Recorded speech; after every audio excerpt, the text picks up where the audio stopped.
할렐루야.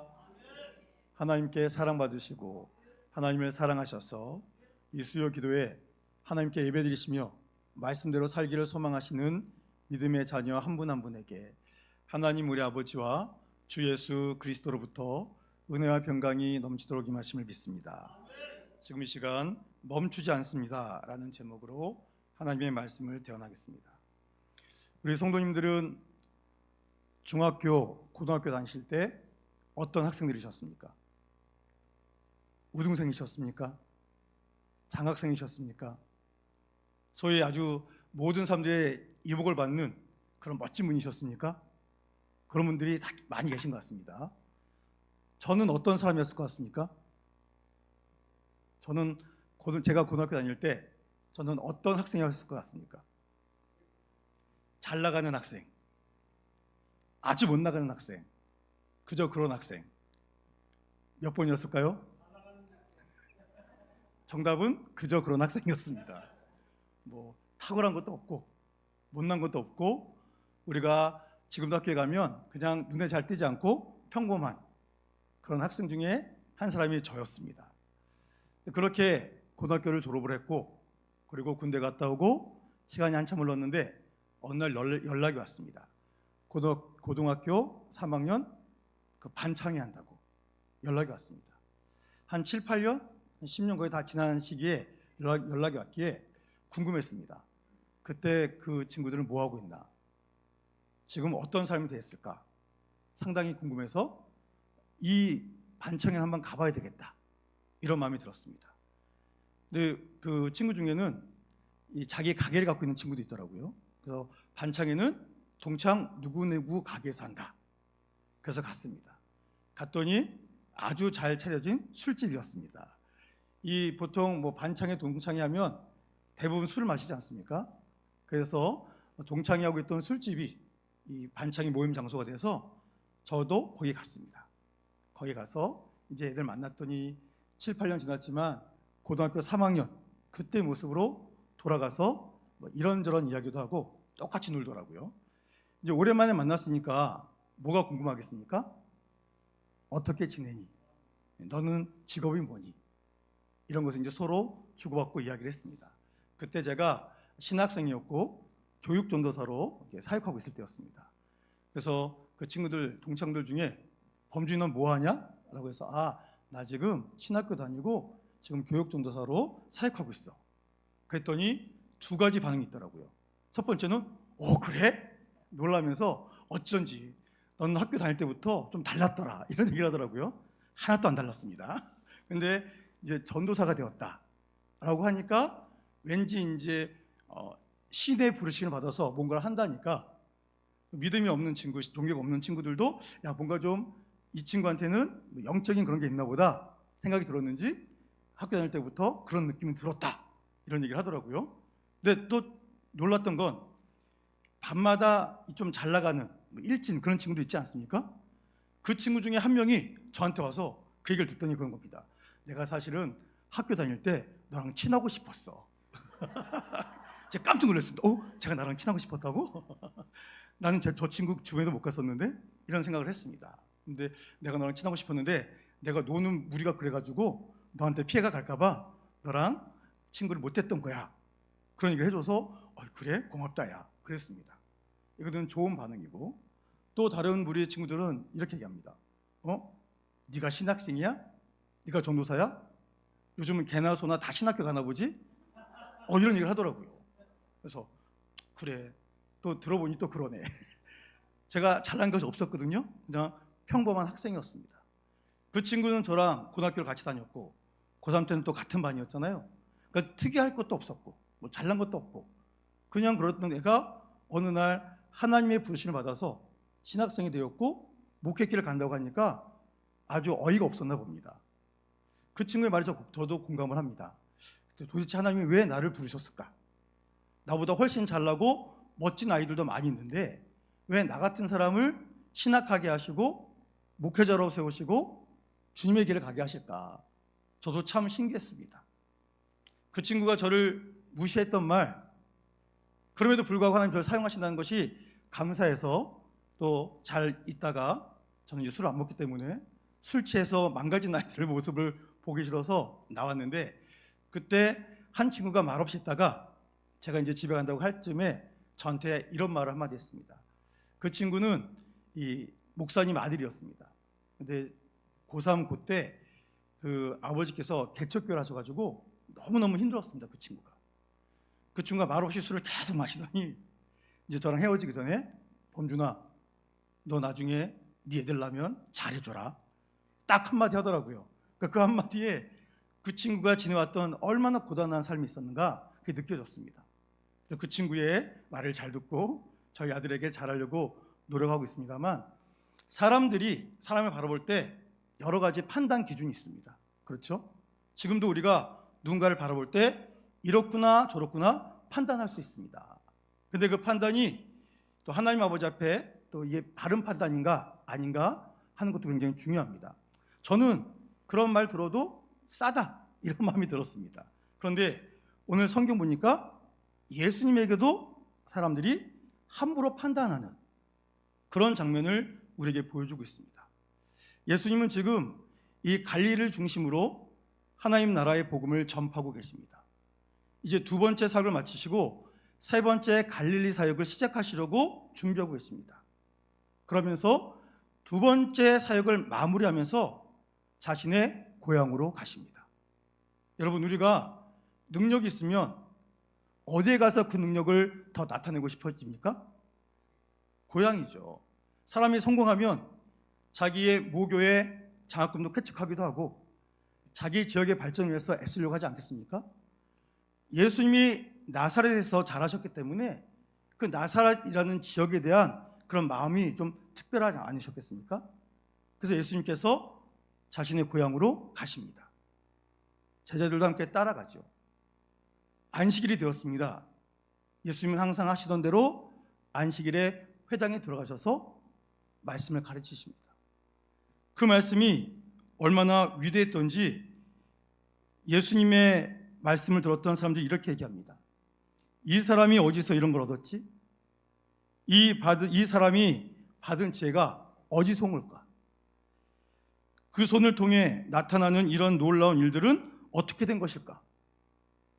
이 사람은 우리가 잘 알지 않는가? 이 사람은 목수다.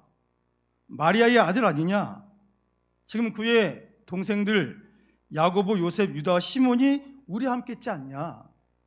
그의 누이들도 우리와 함께 살고 있는데, 근데 이 사람이 이렇게 대단한 말씀을 전하는 이 능력, 이 지혜가 어디서 온 것일까? 너무 놀라서 서로 물어보고 있습니다. 여러분, 같은 지역에 있는 사람이 탁월한 능력을 나타냅니다.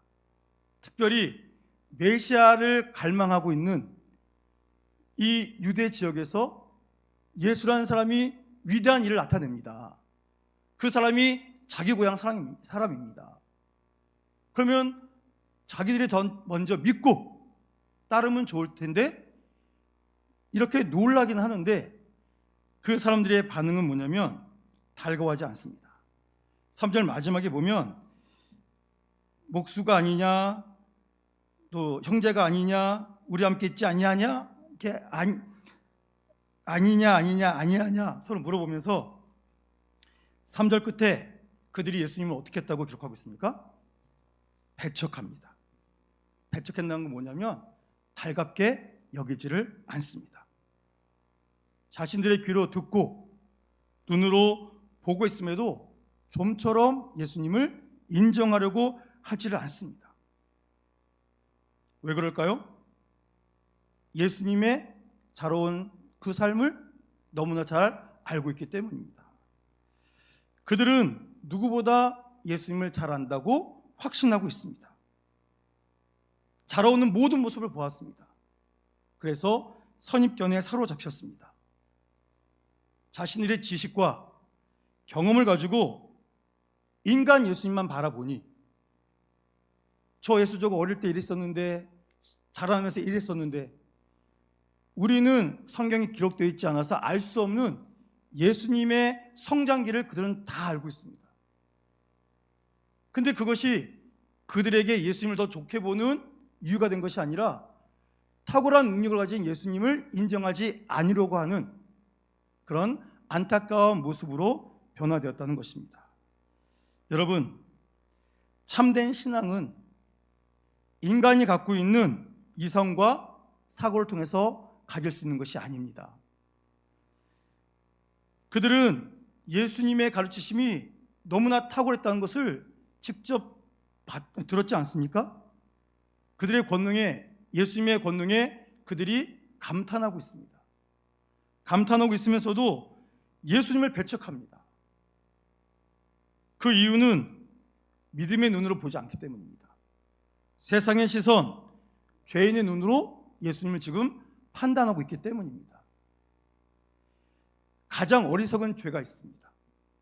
이 땅에 있는 가장 어리석은 죄가 있다면 무엇일까요? 불신앙입니다. 불신앙. 믿음을 가지려고 하지 않는 것입니다. 지금 그 예수님이 자신들 눈앞에 있는데, 눈앞에서 천국 복음을 선포하고 계시는데, 그들은 여전히 예수님을 비천한 목수, 보잘것없는 인간, 이런 식으로 예수님만 바라보고 예수님을 깎아내리고 있기 때문에 그들은 예수님을 인정하지 않는 겁니다. 이것이 바로 불신앙이 되는 겁니다. 불신앙은 어리석은 죄입니다. 오늘 이곳에 모인 우리들은 예수님을 향한 어리석은 죄를 짓지 않기를 소망합니다.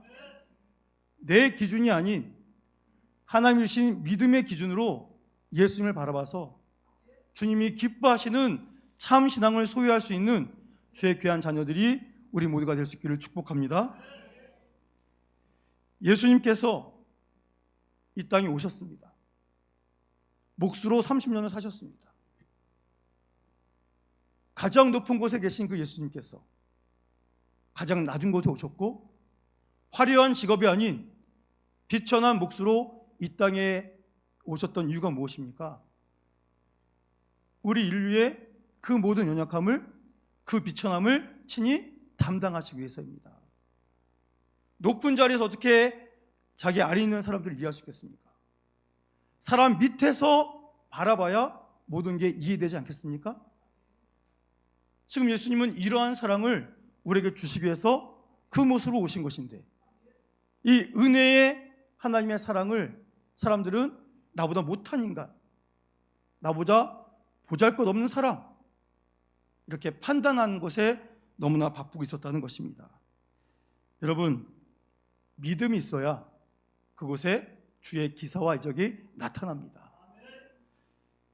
예수님께서 말씀하십니다.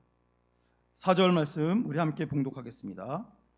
4절 말씀 시작. 예수께서 그들에게 이르시되 선지자가 자기 교양과 자기 친척과 자기 집 외에서는 존경을 받지 못함이 없느니라 하시며. 아멘. 예수님 말씀하십니다. 어디서나 존경을 받는 선지자라고 할지라도 자기의 고향과 친척에서는 존경을 받지 못한다. 예수님이 오신 것은 더 강력한 능력으로 그들에게 천국을 보여주기 위해서였는데, 더 풍성한 구원의 은혜를 주시기 위해서였는데, 그들의 불신앙, 그들의 인간적인 판단을 통해서 예수님은 능력을 나타낼 수가 없으셨습니다. 너무 안타까웠습니다.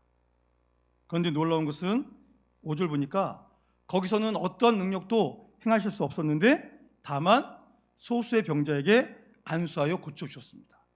그럼 여기에 나오는 소수의 병자는 누굴까요? 믿지 않는 고향 사람들 중에 예수님을 믿는 사람들이 있었다는 겁니다. 자, 예수님께서 병 고쳐주실 때 그들이 원하지 않는데, 믿지 않는데 예수님이 그냥 막 고쳐주십니까? 아닙니다. 항상 사모하는 마음이 있는 사람, 예수님을 믿는 사람, 그 사람의 믿음을 보시고 고쳐주시고 구원해주지 않으십니까? 근데 정말 다행인 것은 고향에 있는 사람들 중에도 예수님을 믿는 사람, 예수님의 치유의 능력을 사모하는 사람이 있었다는 것입니다. 그래서 그들에게 여기서 안수하셨다고 그랬는데 두 손을 얹어서 정말 집중적으로 하나님의 능력, 하나님의 사랑을 그들에게 베풀었다라고 우리에게 알려주고 있습니다. 여러분, 지금 이 지역에도 수많은 사람들이 있겠죠? 우리 동구에도 수많은 분들이 있을 거 아닙니까? 제가 우리 교회에 올 때 우리 장로님 중에 한 분이 저한테 그렇게 말씀하셨습니다. 목사님, 이 동구 이쪽이 참 좋은 데입니다. 현대중공업 있어서 먹고 살기도 괜찮고, 또 일산 해수욕장도 있고, 대왕암도 있고, 식당도 많고, 놀고 먹기 너무 좋습니다. 야, 이게 정말 좋은 곳 아닙니까? 천국 밑에 동구가 맞아요. 직장 좋죠? 놀고 먹을 거 많죠? 또 좋은 환경도 있죠. 제가 요즘 못 나가는데 이 일산 해수욕장 술도부터 대왕암까지 갈 때 너무 이쁩니다. 제가 항동 운동할 때는 매일 아침마다 감탄했어요. 운동할 때는 쉬지 말고 운동을 해야 되는데 이뻐가지고 멈춰서 사진을 찍을 때가 있었습니다. 근데 장로님이 이렇게 말씀하신 다음에 마지막에 뭐라고 그러셨냐면, 그래서 사람들이 교회를 안 와요.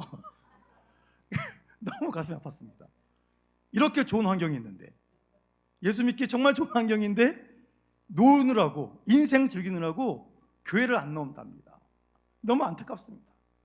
내년부터는 우리 온 교회가 전도하는데 열심히 할 건데, 여러분 보세요. 이 지역에도 수많은 사람들이 좋은 환경이 있는데, 이 중에서 하나님께서 우리에게 믿음 주셔서 예수님 믿고 오늘 이 수요 예배도 나와서 주님 앞에 말씀 붙들고 은혜 받고 결단케 하신 이 복을 주심에 기뻐하고 감사하시기를 축복합니다. 소수의 사람에게 주께서 안수해 주셨어요. 믿는 사람들에게. 여러분, 우리는 무슨 일이 있더라도, 어떤 일이 생기더라도 우리를 불러주신 그 예수님을 믿는 이 믿음을 결코 놓지 않기를 축복합니다. 더욱더 굳게 예수님을 붙잡는 참 지혜로운 생명의 자녀들 되시기를 주 이름으로 축복합니다. 자, 이 놀라운 일을 행하신 다음에 예수님께서 그들이 믿지 않음을 안타깝게 여기시며 그곳을 떠나갈 수밖에 없었습니다. 그런데 여러분 보세요. 우리 같으면 상처받았겠죠. 내 고향에 와서 내가 더 큰 사랑 주려고 그랬더니 나를 여전히 목수의 아들, 누구네 집의 아들, 뭐 직업이 어떤 집 이런 식으로. 제가 어디 갔더니 아직도 양반과 노비 얘기하시는 동네가 있더라고요. 우리는 대대로 양반집이었다고. 당신 성이 천박한 무슨 노예성, 아직도 그런 분들이 계셔서 깜짝 놀랐는데, 여러분, 그러면 우리가 상처받을 수 있는데 예수님의 사역이 위축될 것 같이 여겨지지 않습니까? 그런데 이런 일을 만났지만 예수님의 사역은 결코 멈추지 않습니다. 자, 6절 상반절엔 이상히 여겼다 말씀하셨는데 6절 하반절에 뭐라고 하십니까? 이에 모든 촌에 돌아다니시며 가르치시더라. 고향에서는 백책을 받으셨지만 고향을 떠나서 더 뜨겁게 복음을 증거하시는 예수님의 그 사랑을 우리에게 보여주고 있습니다. 그러면서 예수님의 사역이 더 폭발적으로 증가되고 확장되는 모습을 우리에게 보여주시는 부분이 있습니다. 그 증거가 있습니다. 자, 지금까지 예수님의 사역 보시면 가는 곳마다 열렬히 환영만 받으십니까? 아닙니다. 많은 배척을 받으세요. 바리새인들, 사두개인, 유대 종교 지도자들이 어떻게 하면 예수님에게 허점을 잡아가지고 약점을 잡아서 예수님을 무너뜨릴까, 굴복시킬까, 어마어마하게 일들 하지 않습니까? 그런데 이제 그들만이 아니라 예수님은 자신의 고향에서 일반 백성들에게까지 배척을 당하셨어요.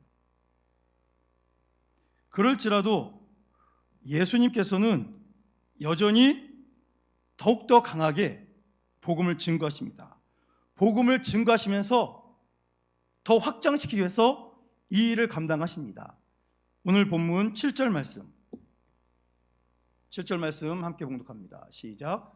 12 제자를 부르사 둘씩 보내시며 더러운 귀신을 제어하는 권능을 주시고. 아멘. 아멘. 자, 예수님이 본인만 복음을 증거한 게 아니라 누굴 부르셨습니까? 12 제자를 부르셨어요. 이미 1장에서 부르셨는데 다시 불러 세웠다고 말씀하십니다. 왜냐하면 예수님께서 제자들을 부른 그 목적, 사람 낚는 어부가 되도록 그들을 세우셨는데 이제 그들을 통해 부르신 목적을 실현시키기 위해서 다시금 불러서 파송하시는 장면이 성경에 기록되어 있습니다. 자, 예수님이 12명을 불러서 어떻게 하셨대요? 2명씩 짝을 지어 주십니다.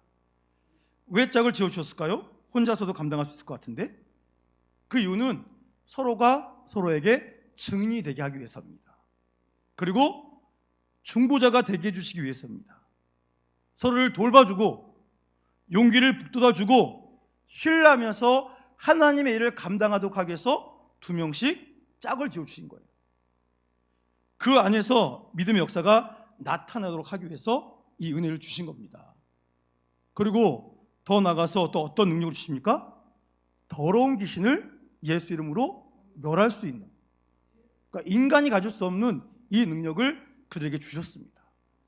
자, 지금 예수님께서는 이들에게 이 귀한 은혜를 주시면서 자신의 준비나 타인이 준비해 준 것이 아니라 오직 하나님이 주시는 능력, 권세를 가지고 복음의 사역에 집중하라, 이런 말씀을 그들에게 선포하고 있습니다. 그래서부터 8절부터 쭉 말씀 보시면 여행을 위해서, 이 복음 전도를 위한 여행을 위해서 뭐 이것저것 준비하지 말아라, 이렇게 말씀하십니다. 그리고 신발은 신어도 되지만 옷 2벌 가져가지도 말아라. 그리고 어느 집에 들어가거든 떠날 때까지 그 집에 계속 머물면서 복음을 전해라. 그리고 가는 곳에 혹시 영접하지 않거든 그들을 위해서 신발의 먼지를 떨어버려라, 이런 말씀을 하십니다. 이 말씀하신 이유가 뭘까요? 복음에 집중해라, 다른 거에 집중하지 말고. 여행 가려고 그러는데 우리는 여행지에 가서 하나님이 만드신 아름다운 세상을 보고 좀 즐거워야 되지 않겠습니까?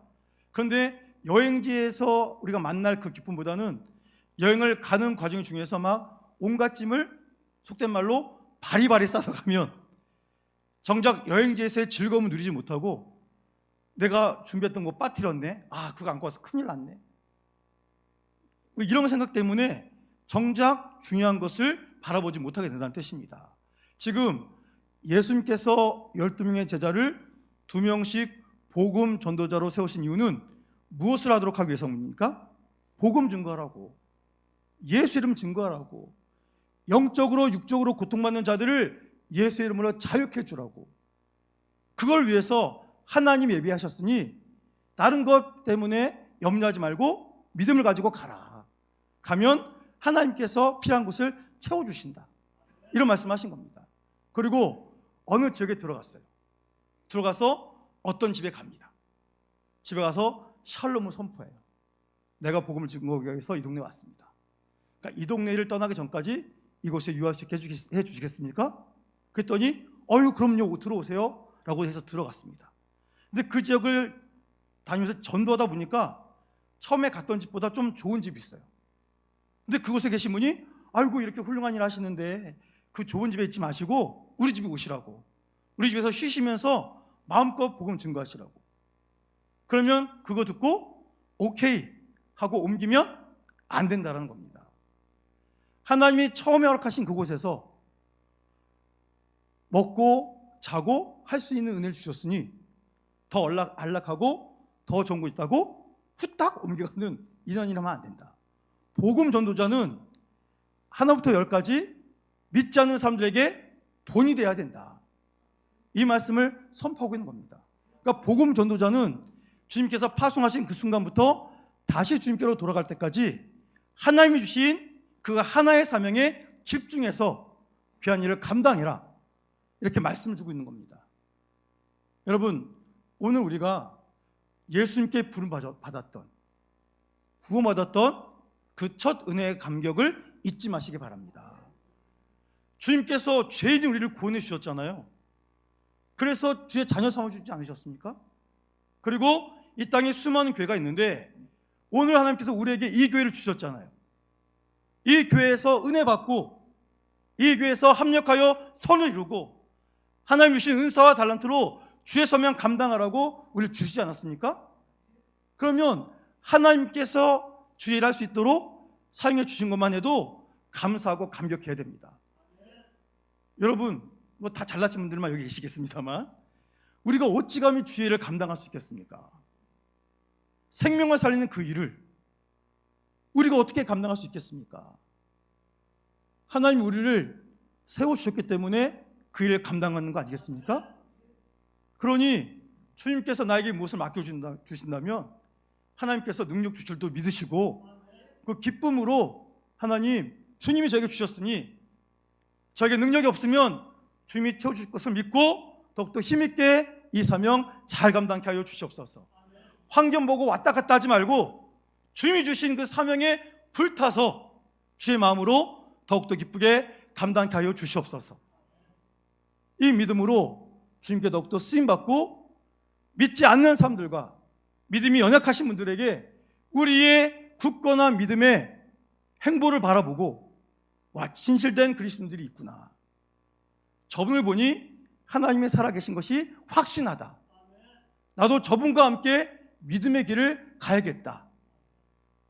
이러한 놀라운 믿음의 확장이 일어날 수 있도록 우리가 더욱더 귀한 사명 감당하시기를 축복합니다. 근데 11절에 이 귀한 사명에 영접하지 않는 사람들, 그런 사람들은 영접하지 아니함으로 심판이 임하게 될 것이다 라는 것을 발 아래 먼지를 떨어버리면서 증거로 삼아라 라고 분명히 말씀하십니다. 여러분, 우리는 하나님께서 주시는 쓰임받는 복을 누리는 믿음의 자녀들이 되될 줄로 믿습니다. 주님을 거부하고 주님을 배척함을 통해 심판에 두려운 일이 임할까 떨지 않는 인생들이 되기를 주 이름으로 축복합니다. 그래서 이 사명 받고 제자들이 나아갑니다. 나가서 그들이 무엇을 외칩니까? 우리 12절 말씀 함께 봉독합니다. 시작. 제자들이 나가서 회개하라 전파하고. 아멘. 아멘. 자, 나가서 뭐라고 했다고요? 회개하라. 여러분, 회개는 뭘까요? 진정으로 예수 그리스도를 메시아로 고백하는 겁니다. 여러분, 예수님을 믿으셨죠? 세례도 받으셨죠? 우리 신앙생활 가운데 복음을 듣고 야, 하나님 알았더니, 예수를 알았더니 내가 죽을 수밖에 없는 죄인이었구나. 그게 정말 느껴지셨습니까? 죽어 마땅한 이 죄인을 예수님이 사랑으로 구원해 주셨구나. 너무 감사해서 통곡한 적 있으십니까? 그게 진정한 회개입니다. 예수를 믿었는데, 교회 다니는데 복음을 통해 눈물도 한번 나본 적이 없고 예수님의 사랑에 대해서 통곡도 해보지 않고 아무런 감동 없이 그냥 습관적으로 교회 나오면 우리에게 진정한 구원의 확신이 있다고 말할 수가 없습니다. 여러분, 예수님 아니면 우리는 구원 못 받습니다. 예수님의 십자가 죽으심과 죽음의 권세를 깨뜨리신 부활의 은혜가 없으면 우리 구원 못 받습니다. 그래서 우리는 통곡해야 됩니다.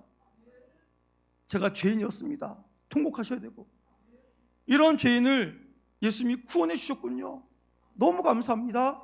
그리고 통곡하셔야 됩니다. 이 통곡의 회개가 진정으로 예수님을 나의 구주로 영접했음을 하나님 앞에서, 사탄 앞에서, 만민 앞에서 우리가 선포하고 증명할 수 있는 겁니다. 그래서 제자들은 나가서 회개하라. 이 회개의 복을 그들에게 선포한 것입니다. 그리고 이 회개를 통해서 귀신을 쫓아내고 많은 병든 자를 기름을 발라 고치는, 자신의 능력이 아닌 예수님의 능력, 자기의 능력이 없지만 예수님이 보낸 대사로서 이제 예수님 이후에 주님이 하셨던 그 일을 제자들을 통해서 감당해야 되기 때문에 동일한 능력이 나타나도록 제자들에게 이것을 직접 경험하게 하시는 이 복음의 확장의 역사를 나타내 주신 것입니다. 사랑하는 성도 여러분, 이 복음이 오늘 우리에게 임했습니다. 그래서 우리가 예수의 이름을 더욱더 힘있게 부를 수 있습니다. 너무나 불안하고 고통의 현장이었지만 예수님의 이름을 부를 때, 예수의 이름 믿을 때 결코 멈추지 않고 더욱더 확장시켜 주시는 주의 구원의 역사가 우리에게 임했기 때문에 오늘도 우리가 이 자리에서 예배드리고 오직 복음의 소망을 갖고 예수의 이름으로 기도하며 이 땅에 감당하지 못할 일을 우리는 감당하며 주님께로 나가고 있는 줄로 믿습니다. 여러분, 자신이나 타인의 도움이 아닌 오직 하나님이 주신 권세와 능력으로 이 일이 이루어지고 있습니다. 우리도 주님께서 복음 전도자로 부르셨습니다. 우리가 주의 대사입니다. 우리는 아무 능력 없지만 예수님의 능력이 우리에게 부어주고 있습니다. 그러니 참된 믿음을 가지시고 주님의 역사를 위해서 주님이 날 보내주셨으니 나도 멈추지 않고 주님을 기쁘게 고백하고 주의 복음을 증거하며 수많은 죄악 가운데 있는 사람들 중에서 참된 믿음을 고백하며 생명을 살리는 일에 헌신하며 나가겠습니다. 이 귀한 부르심에 쓰임 받으시는 주의 귀한 믿음의 용사들이 우리 모두가 될 수 있기를 주의 이름으로 축원합니다. 기도하겠습니다.